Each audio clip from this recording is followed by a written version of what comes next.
Continue aqui no NTV News. Uma ótima noite para você. A partir de agora, as notícias de Patos de Minas e região são destaque aqui conosco. Dada a largada no período de campanha eleitoral para o pleito de 2022, no NTV News de hoje a gente te mostra quem são os candidatos a deputado estadual e federal e a governador e a lista dos que vão representar Patos de Minas nestas eleições e mais.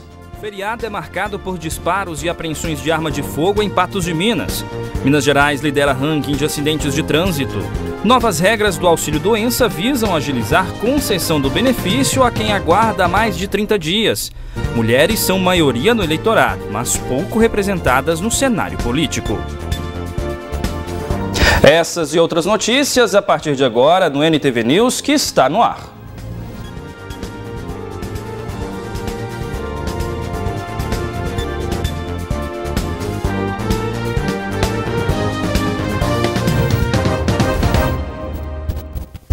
E olha só, disparos de arma de fogo foram registrados durante o feriado no bairro Alto da Colina. A polícia foi até a casa da vítima e na residência foram localizadas munições sobre um sofá. O homem foi preso pela posse ilegal das munições. Na casa ainda foi localizado um revólver calibre 38. O homem disse que, após ser vítima dos disparos, foi por 6 vezes atrás dos suspeitos do fato para acertar as contas, porém não os encontrou. E outro homem foi preso por porte ilegal de arma de fogo e disparo em via pública. A informação é de que houve uma briga na rua Manuel dos Santos, no bairro Santo Antônio, com disparos de arma de fogo. Quando a polícia chegou ao local, os envolvidos já haviam fugido, mas após rastreamentos e buscas, as guarnições conseguiram localizar o suspeito. Foi apreendido um revólver também calibre 38 com munições intactas e 2 cartuchos deflagrados. Munições foram apreendidas neste feriado em Santana de Patos. Já a Polícia Militar recebeu informações que 2 indivíduos estavam portando uma arma de fogo no distrito. Após rastreamentos, foi procedida a abordagem de um veículo, onde estavam suspeitos. Após diligências no imóvel dos indivíduos, foram localizadas munições de arma de fogo e balanças. Infelizmente, os acidentes comuns nas rodovias mineiras são muito comuns nas rodovias mineiras. Em 2021, foram pelo menos 6 mortes por dia. Com esses dados, o estado de Minas Gerais foi o campeão de acidentes de trânsito com mortes e feridos entre os estados brasileiros. Dona Flora ainda vive a dor da perda do primogênito. Mais de um mês após a tragédia, ela e o marido juntam forças para seguir sem Douglas, conhecido como Tuca, um filho amado e pai presente. Eu era uma pessoa muito boa. Ele tinha assim, aquela atenção de não só ocupar comigo, mas o pai dele, mas com a família toda. Era um pai carinhoso com a filha. Lutou para formar a filha e tem uns 3 anos que a filha formou em dentista e ele estava lutando para montar o consultóriozinho dela. Não chegou a ver isso. Douglas, de 51 anos, foi vítima de mais um acidente fatal no anel rodoviário de Belo Horizonte. A estrada, com 26 quilômetros de traçado, foi construída na década de 1950 para desafogar o tráfego de cargas da capital. São 3 BRs, 120 mil veículos e média de 270 acidentes a cada ano. No dia 10 de junho, uma carreta carregada de cerveja bateu em 3 caminhões e 5 carros no quilômetro 538 da rodovia federal. Colisões assim são recorrentes naquele trecho. Eu acho que já era muitos anos devia tomar providência. Porque às vezes as pessoas acontece, os prefeitos vão deixando para depois, nunca tem dinheiro. Não? Isso é uma vergonha. Esses trem perigosos tem que ter dinheiro, nem que pedir emprestado, né? Vão resolver o problema. A tragédia dos Castilho se repete em velocidade alarmante. No Brasil, a cada 15 minutos, uma pessoa morre vítima de um acidente de trânsito.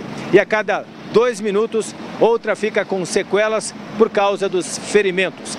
Um problema de saúde pública que precisa ser enfrentado com campanhas educativas, orientação para o trânsito, fiscalização, equipamentos, tecnologia, inovação e maior aporte de recursos para a infraestrutura.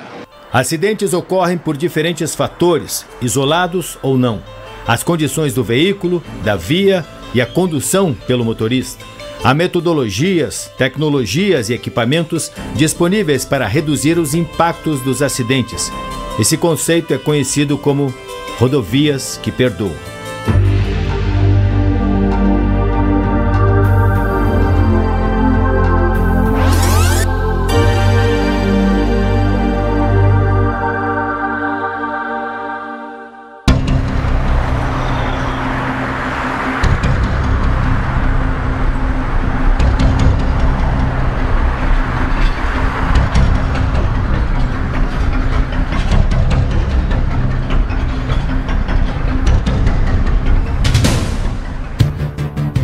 Frederico é uma espécie de embaixador do conceito no Brasil. Doutor em engenharia, ele lidera uma das 4 empresas brasileiras acreditadas para trabalhar com a metodologia internacional de segurança viária IRAP.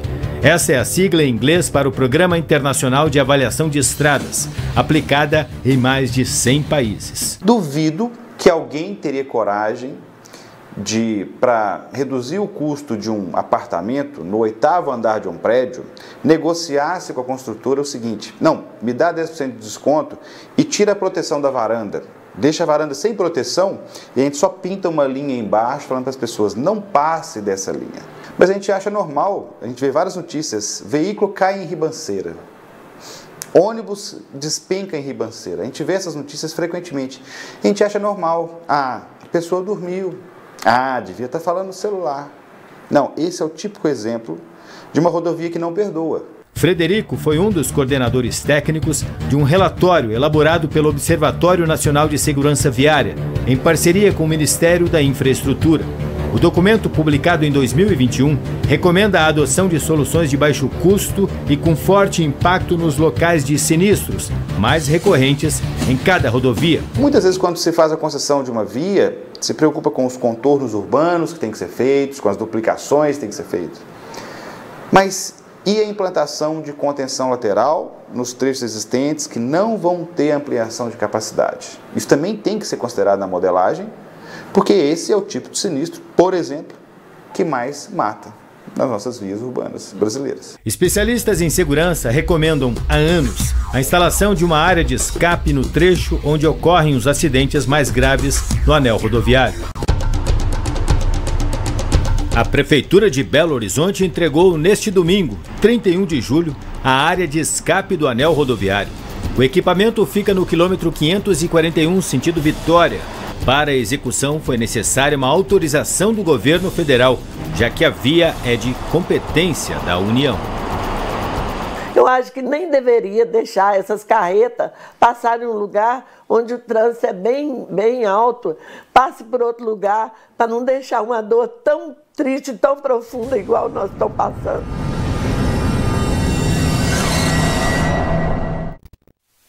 Essas áreas de escape das rodovias, elas são extremamente importantes, afinal de contas, evitam acidentes. Você se recorda quantos acidentes a gente já mostrou aqui na NTV, ali naquela curva da Catiara, próximo à Serra do Salitre? Pois é, a maioria dos acidentes agora são evitados porque lá foi construída essa área de escape. Ela é fundamental. A gente faz um rápido intervalo e na volta falamos sobre redução no preço da gasolina. Passa de R$ 3,71 para R$ 3,53 o litro para as distribuidoras.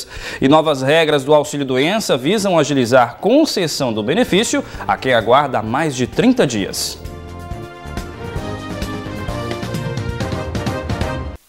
Vamos agora com o giro de notícias do NTV News. A Petrobras reduziu nesta terça-feira o preço de venda do litro da gasolina para as distribuidoras em 18 centavos. O preço cai de R$ 3,71 para R$ 3,53, queda de 4,8%. Serão pagas nesta terça-feira as 2 primeiras parcelas do Auxílio Brasil, que é um benefício emergencial para compensar o aumento dos combustíveis neste ano. Cerca de 245 mil taxistas vão receber. O valor de cada parcela é de R$1.000. Como será pago em dobro, equivalente aos meses de julho e agosto, cada motorista receberá, portanto, R$2.000. O dinheiro será depositado nas contas Poupança Social Digital e poderá ser movimentado, em até 90 dias, por meio do aplicativo Caixa Tem. Se não, retorna aos cofres da União. Tem direito ao benefício os motoristas de táxi registrados nas prefeituras, titulares de concessões ou que tenham alvarás expedidos até o dia 31 de maio.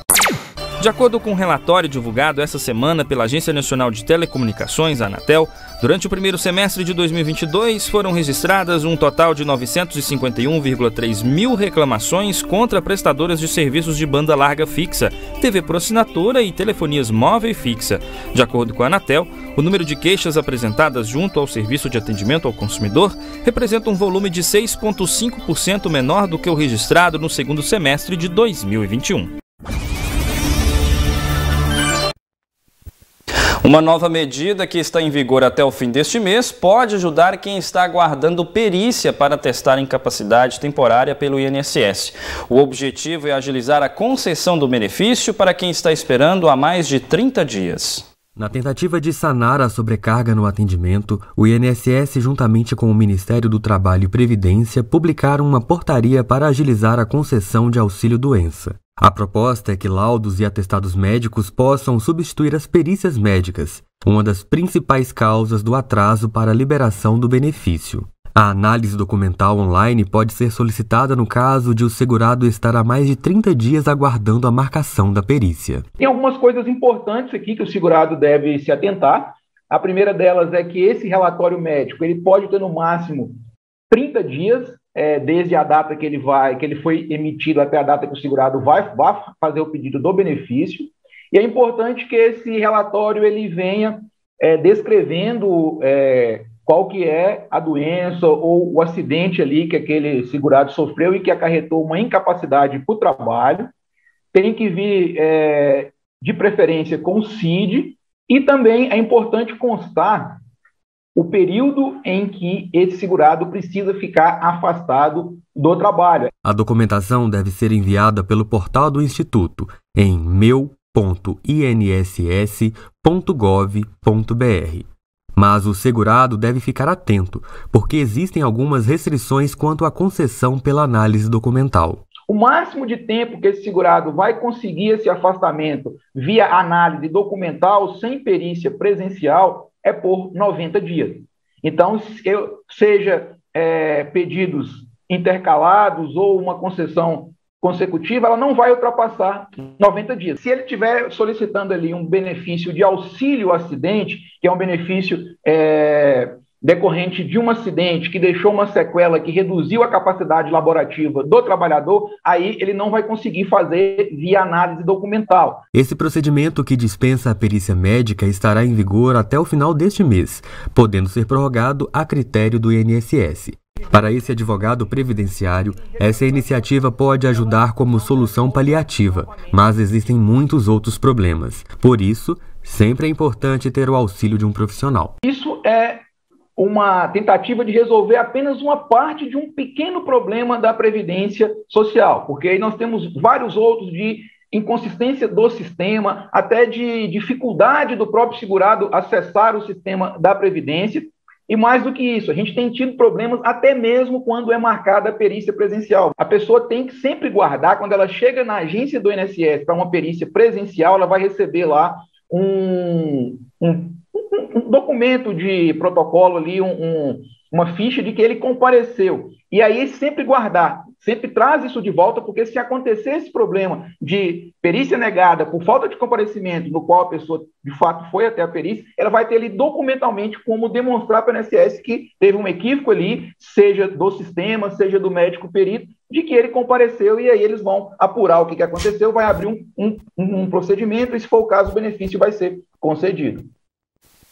E daqui a pouco no NTV News, mulheres são maioria no eleitorado, mas pouco representadas no cenário político.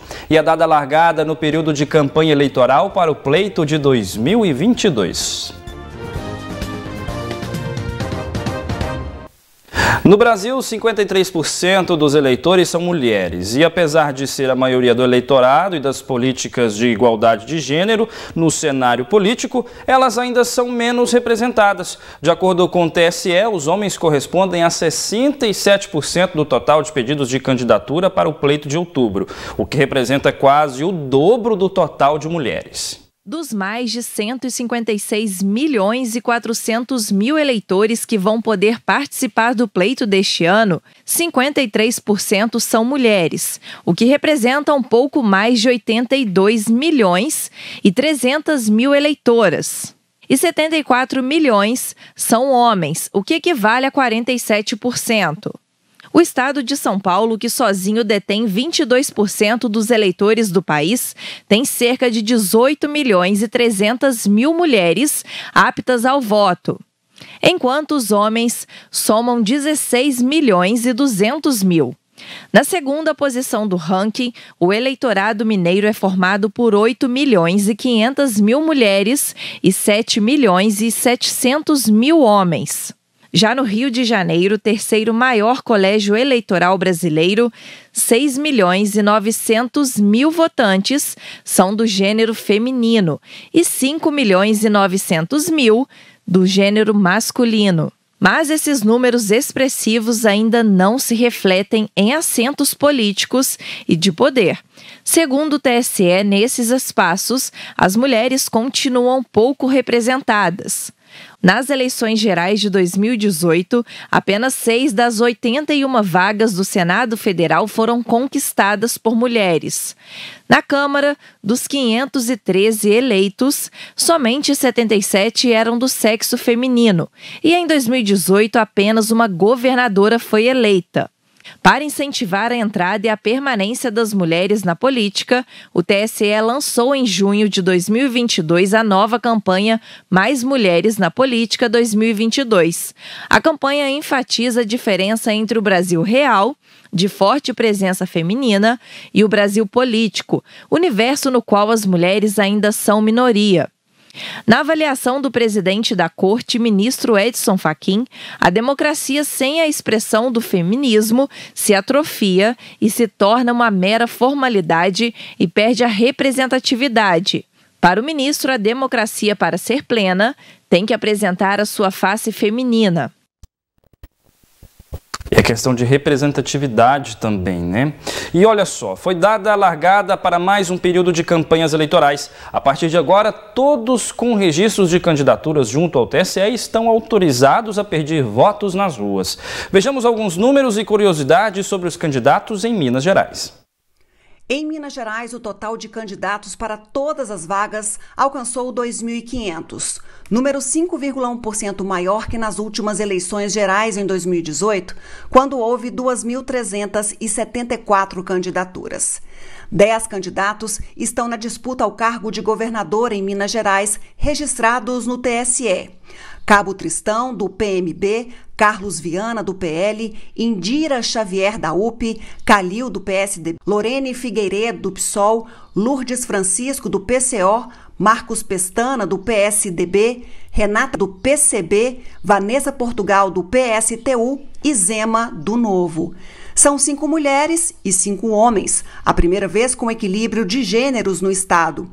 Todos eles já disputaram cargos eletivos públicos, mas apenas 2 ao cargo de governador, Zema e Vanessa Portugal. 2 candidatos se declararam pretos, 2 pardos, os demais se declararam brancos. 2 candidatos nasceram em outros estados, Indira Xavier, em Alagoas, e Lorene Figueiredo, no Rio de Janeiro. Ainda em Minas Gerais, 9 candidatos estão na disputa pelo cargo de senador.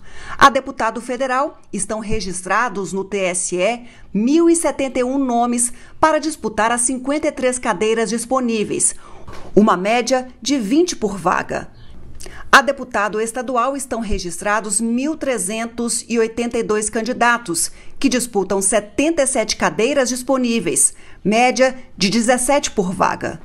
Dos candidatos a deputado federal por Minas Gerais, 5 são de Patos de Minas: Anisdei Lima, João Batista de Oliveira, o João Marra, José Eustáquio de Faria Júnior, José Eustáquio Rodrigues Alves.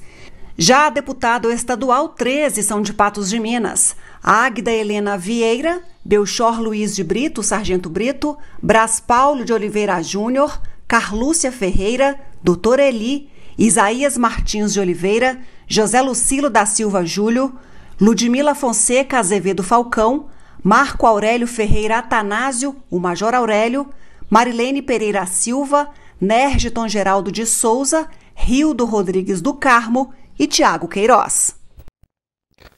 Os registros de candidatura serão analisados pelo TRE de Minas Gerais, que verifica o cumprimento dos requisitos de elegibilidade e se há alguma causa de inelegibilidade. Os julgamentos dos pedidos devem ser concluídos até o dia 12 de setembro, 20 dias antes da realização do primeiro turno, que ocorre no dia 2 de outubro. Cotado como deputado federal pelo Avante, Arnaldo Queiroz, ex-candidato a prefeito de Patos de Minas, desiste da eleição. De todas as candidaturas para deputado federal oriundas de Patos de Minas, a do advogado Arnaldo Queiroz era a única que ainda não havia sido confirmada. Eu não me preparei para ser candidato, eu não articulei, eu não ocupei as redes sociais. Pelo contrário, depois da eleição de 2020, eu respeitosamente me recolhi. Respeitosamente eu digo, respeitando a vontade do eleitor manifestado nas urnas. Portanto, em momento algum, eu fiz qualquer gesto ou qualquer iniciativa para ser candidato a deputado federal agora em 2022. Queiroz afirma que havia aceitado a proposta da candidatura após ter sido procurado com insistência por lideranças políticas da cidade e pela direção estadual do Partido Avante. Existe uma viabilidade matemática. Eu, então, em consideração ao pedido do deputado Tibé, em consideração às dezenas de pedidos aqui do pessoal mais chegado, mais amigo, eu autorizei que o Avante colocasse o meu nome na ata como candidato a deputado federal. Autorizei apenas para verificar como é que o cenário ia ficar. Exatamente porque, quando eu autorizei, o Janones ainda não havia declinado da possibilidade de ser candidato à presidência da República. Segundo a projeção do Avante, com André Janones se candidatando para uma vaga na Câmara dos Deputados, o partido conseguiria puxar mais um deputado federal, o que facilitaria o caminho para Arnaldo Queiroz. Hoje, do ponto de vista matemático, só há uma candidatura viável a deputado federal, que é a minha. Contudo, considerando que nós temos 4 candidatos e considerando que a essa altura é muito difícil fazer uma composição, é difícil sentar todo mundo à mesa, olha, quem é que vai abrir mão aqui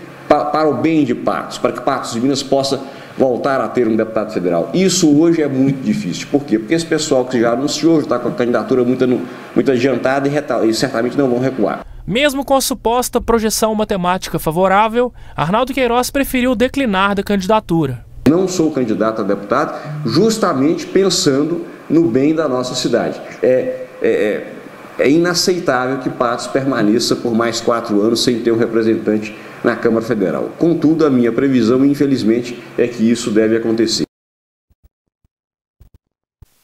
E no próximo bloco tem análise da notícia. O prefeito diz que ainda vai avaliar municipalização das escolas estaduais em Patos de Minas. E explica quais alternativas para barrar aumento da tarifa social exigida pela Pássaro Branco do transporte coletivo do município.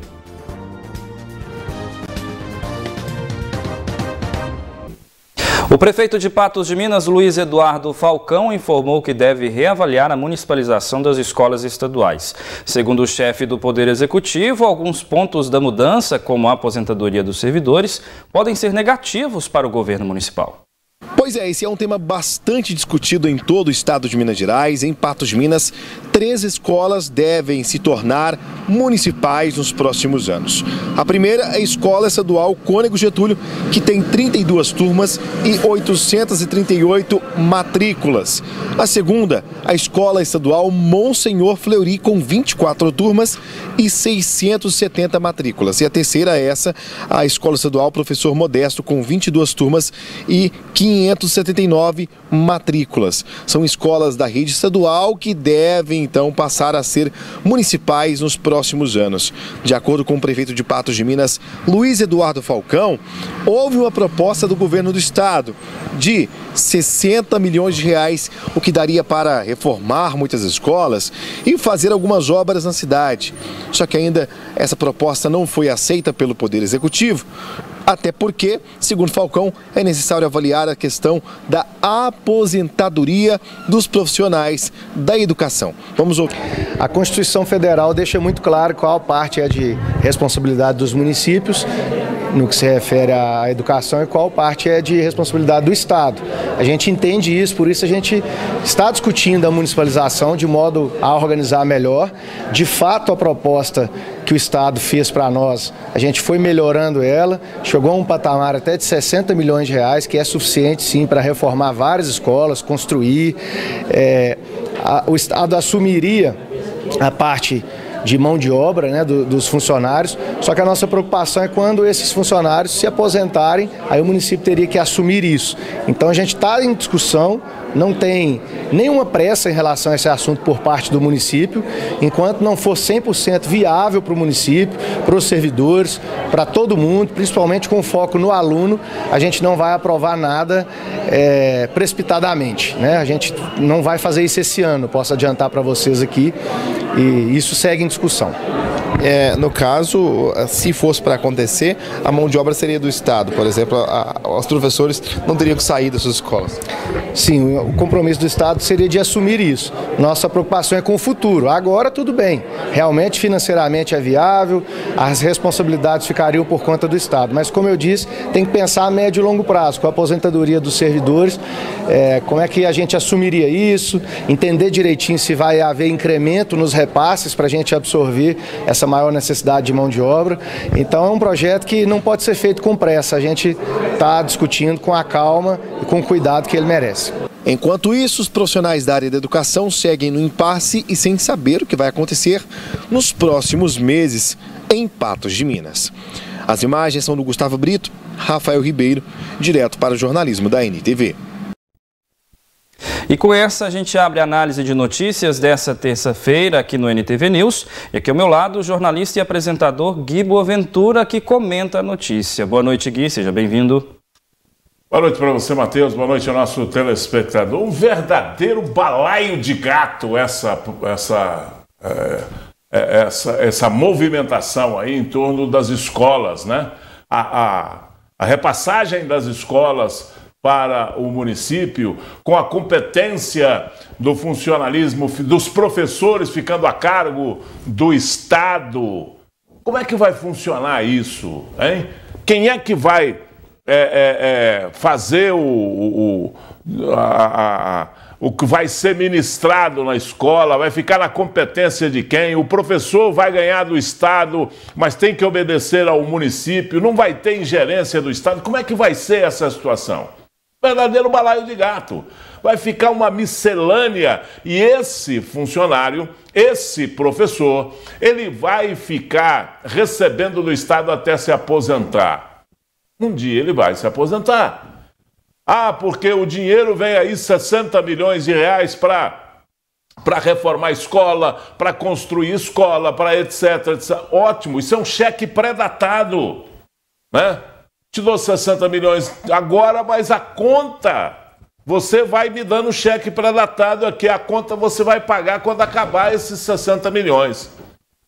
É um negócio muito mal explicado, que até, sabe, eu fico assim, meio apreensivo, porque o próprio prefeito não sabe explicar direito a situação. Ele fica meio indeciso, meio inseguro, você viu aí Eu também ficaria inseguro com uma situação dessa.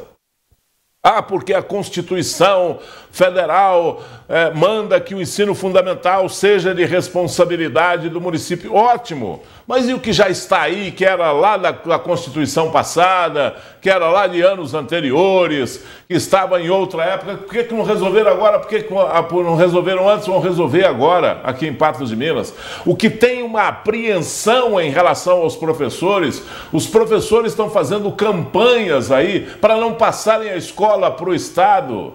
para o município e eles ficarem no Estado recebendo do Estado, vão perder um vínculo com o Estado, vão perder a autoridade de chegar na superintendência e discutir a sua situação. Por que ele vai? Porque ele vai estar trabalhando para o município. Qualquer questão que ele tiver para resolver, ele vai resolver lá com o município. Verdade sabe, que é um imbróglio essa situação, sabe? Esse negócio é um negócio assim meio que presente de grego para Patos de Minas. Esse negócio eu vou te dar 60 milhões na mão aqui para eu poder gastar do jeito que eu quiser. E eu coloco a escola para andar, porque a escola está andando. A escola não precisa de investimento agora. Uma reforminha aqui, outra ali. Nada que uns mirreizinhos poucos não resolvam para a reforma dessas escolas. 60 milhões. É pagamento para eu assumir a escola e eu vou depois gastar esse dinheiro com o que eu quiser. Aí é um grande negócio momentaneamente, mas ainda continua sendo um cheque pré-datado. É um empréstimo que ele vai ter que pagar isso lá na frente quando vencer essa etapa do gasto dos 60 milhões. Quando começar, quando começar a aposentadoria desses professores, e aí o município tem que contratar, isso aí vai pesando no caixa do município. Agora, se for uma obrigatoriedade, é outra coisa que se faça de uma maneira diferente, né? Que se faça de uma maneira correta, para não ter essa questão de eu estou te dando o CECEL, eu estou te pagando para você assumir essas escolas, que isso aí... Nós não vamos nessa conversa, não. Isso aí é um presente de grego do governador para o município de Patos de Minas. É mais um presente de grego do governador para Patos de Minas. Esse governador, além de nunca ter trazido nada para Patos, efetivamente para Patos de Minas, ainda traz esses presentes aí que a gente fica com um pé na frente e outro atrás. De fato, Gui, essa municipalização, algumas pessoas até são favoráveis a ela, mas eu entendo que se fosse algo positivo, seja para a escola ou para o município, não haveriam faixas pela cidade. A gente observa essas faixas ali no balão da Praça Champanhar, tem uma faixa lá há um bom tempo falando a respeito dos servidores que são contra essa municipalização das escolas estaduais de Patos de Minas. E um outro ponto também, que precisam ser ouvidos aqueles que estão lá na escola, os professores, os colaboradores. Por que, afinal de contas, eles são contra? Eles vivem o dia a dia daquela escola. Então, também deve ser avaliado de forma muito cuidadosa, porque é oneroso para a prefeitura, é oneroso para o município. Por mais que sejam feitos alguns repasses para a manutenção dessas escolas, uma hora esse dinheiro acaba. E aí, a prefeitura vai arcar com mais 3 escolas em Patos de Minas. Eu não estou dizendo, de forma alguma, que investir em educação é um custo para a prefeitura, mas estou dizendo do ponto de vista de gerir essas instituições, esses espaços. Hoje, o Estado é responsável, o Estado coloca o dinheiro. A partir do momento que acontece a municipalização, quem vai assumir é a prefeitura. Muito bem, a gente muda de assunto porque também durante a conversa com a nossa equipe de reportagem, o prefeito falou que vai buscar estratégias para barrar o aumento da tarifa exigida pela Pássaro Branco para o transporte coletivo de Patos de Minas. A empresa conseguiu na justiça uma liminar para aumentar o valor de R$ 4,00 para R$ 5,67. De acordo com o chefe do executivo, 2 estratégias estão previstas para tentar barrar o aumento do transporte coletivo em Patos de Minas, que pode aumentar de R$ 4,00 para R$ 5,67 após liminar concedida pela Justiça em Patos de Minas. A primeira proposta seria um subsídio, onde a prefeitura complementa o valor reivindicado pela concessionária. E a segunda alternativa seria a criação de uma espécie de tarifa social. Primeiro que a gente não concorda com o valor de 5,60, está sendo discutido, tem redução de combustível aí no meio dessa discussão que ocorreu de quando a ação entrou na justiça até agora, já teve uma redução do valor do combustível. Então, isso vai ser resolvido através de um projeto de lei que nós vamos mandar para a Câmara e a gente vai fazer a tarifa social que é um valor que será completado pelo município para beneficiar quem mais precisa. Isso vai ser revisado mensalmente, vai ter um período certo e determinado, porque o preço do combustível pode variar para baixo, que é o que a gente deseja, né? Mas pode acontecer também de aumentar, mas eu acredito que não vai acontecer. Então, todo mês a gente vai verificar qual foi o movimento, quantas pessoas utilizaram o serviço, qual que é o valor do combustível, todos os custos da empresa, para verificar a necessidade ou não de completar o valor. Mas para a população vai continuar sendo os R$4. Sobre a hipótese de contratar outra empresa concorrente à Pássaro Branco em Patos de Minas, o chefe do executivo descarta a possibilidade. E muita gente eu sei que também questiona a situação de concorrência, né? Mas por que não coloca concorrência? Olha, primeiro deixar claro que a Pássaro Branco teve o seu contrato com o município renovado por 10 anos no governo anterior ao meu. Então existe um contrato, existem regras, a empresa tem uma segurança jurídica, tudo pode ser rediscutido, mas não é tão simples assim. E segundo, que eu não conheço nenhuma cidade do porte de Patos de Minas que tem 2, 3 empresas de ônibus. Eu não tenho um estudo especializado em mãos para dizer que é inviável, mas eu desconfio que seja, porque eu não vi nenhuma cidade até hoje com mais de uma empresa. Então, mesmo se houvesse mais de uma empresa, não haveria essa concorrência do modo que a gente gostaria, que cada um vai baixar o preço e vai concorrer e quem for mais barato vai conseguir pegar os passageiros todos. Na verdade, a cidade, como acontece aonde existe mais de uma empresa, ela vai ser dividida por área e os critérios para se definir o valor da tarifa serão os mesmos. Falcão ainda não disse quanto a negociação com a Pássaro Branco vai custar para os cofres do município. Uma equipe de finanças está estudando possibilidades que a negociação seja feita o mais rápido possível, evitando uma greve por parte da empresa. Cobrar a empresa, a gente tem cobrado as melhorias, mas eles têm justificado, desde quando nós entramos em janeiro do ano passado, a dificuldade de manter o serviço de pé do jeito que está, com os valores que estão sendo colocados. Mas eu tenho muita confiança na resolução desse problema, em ampliar o serviço, como vai ser ampliado, se Deus quiser, e melhorar o atendimento para a população que precisa do ônibus para trabalhar, para acessar a saúde pública ou até particular. Enfim, é um serviço que atende dezenas de milhares de patentes diariamente.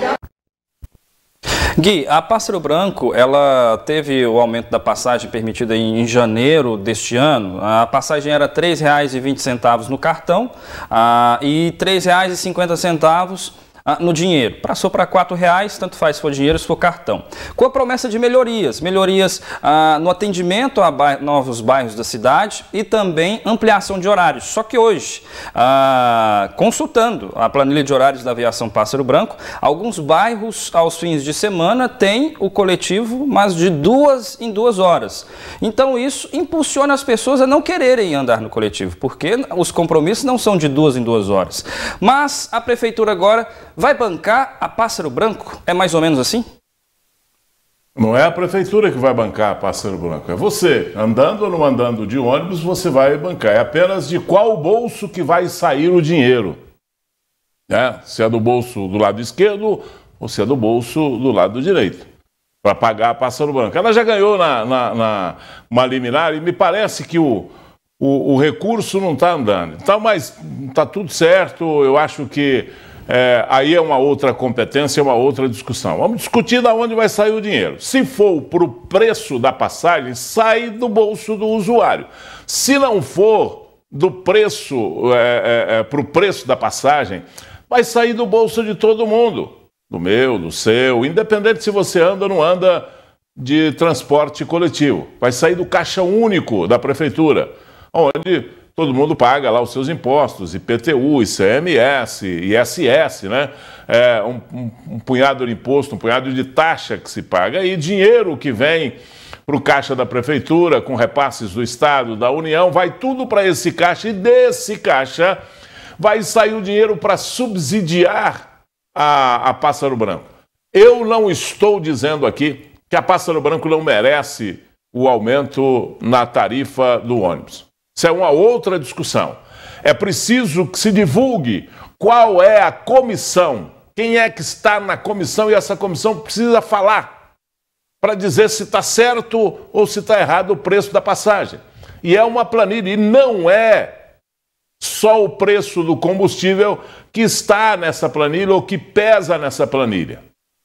Entra salário, entra o preço do próprio ônibus, pneu, peça, impostos, um punhado de coisa que está nessa planilha, e um dos itens apenas é o óleo diesel, ou é o combustível.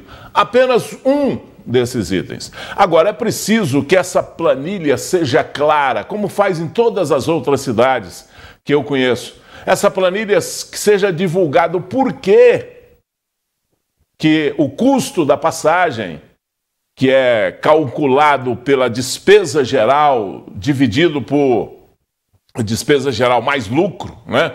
Dividido pelo número médio de usuários transportados. É uma conta simplista que eu estou fazendo aqui, um jeito simplista de explicar para você, mas é mais ou menos isso.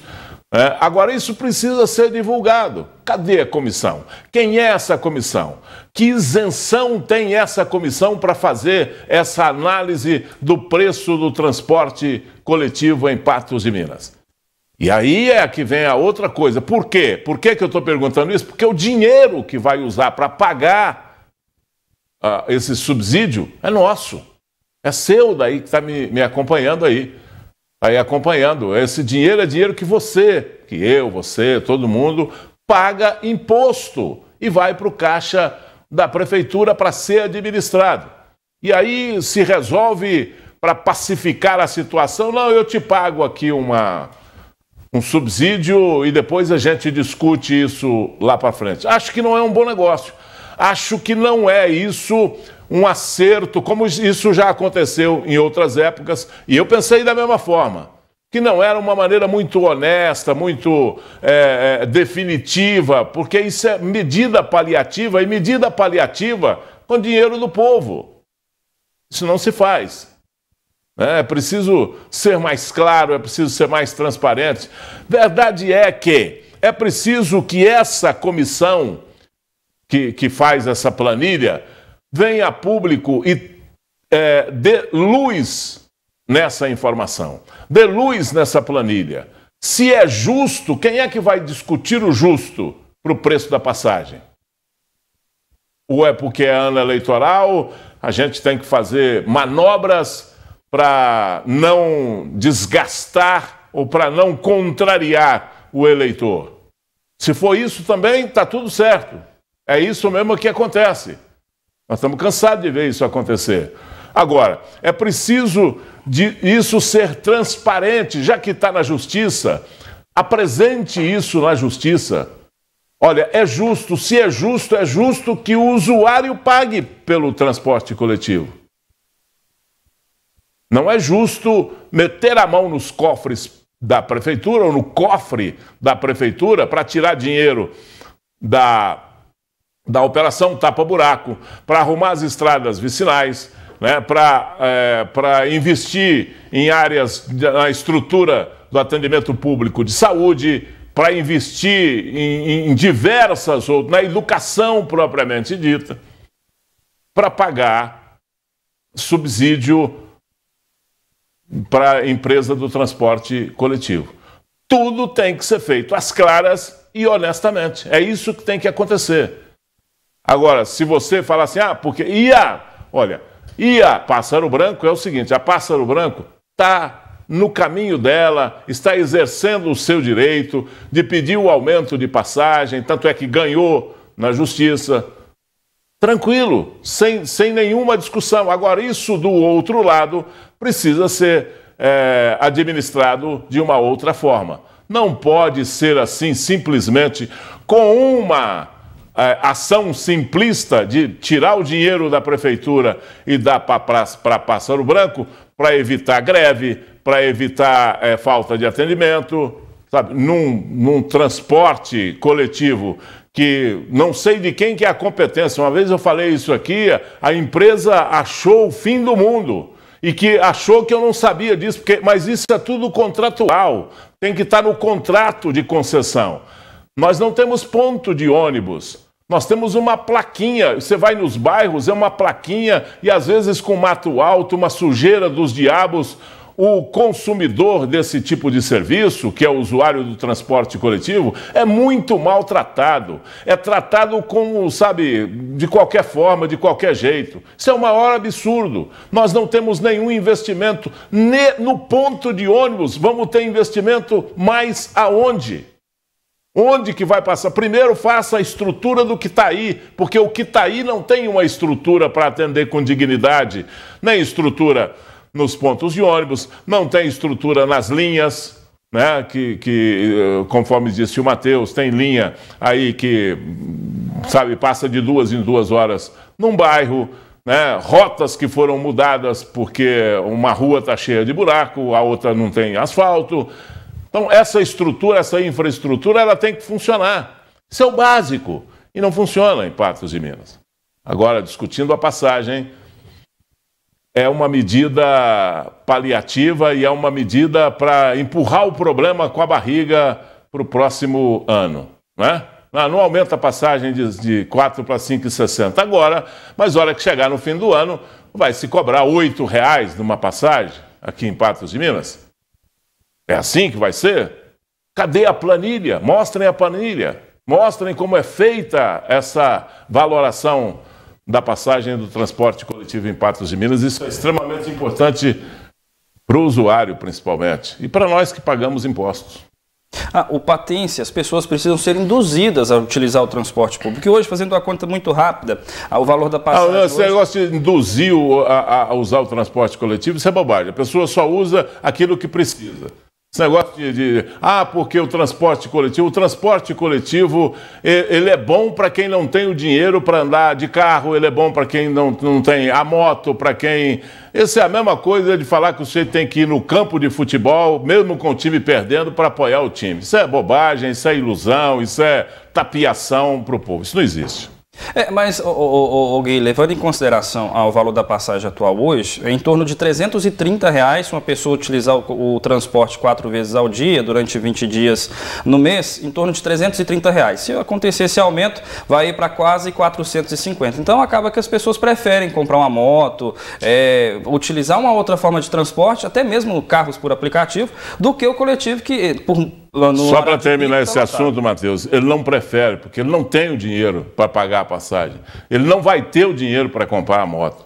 Porque se ele tivesse o dinheiro para comprar a moto, com 330, ele estava pagando a sua moto, estava andando de moto, estava andando, sendo dono do seu destino, andando com o seu próprio veículo. Mas não é assim.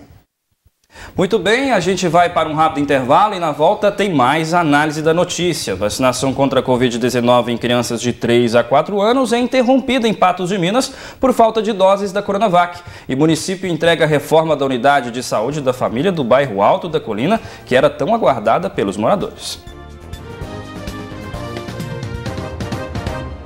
E a reforma da unidade de saúde da família Dr. Carlos Martins Neto, que fica no bairro Alto da Colina, foi entregue na manhã desta terça-feira pelo município. Construída há mais de 10 anos, a unidade estava com praticamente toda a parte da infraestrutura comprometida.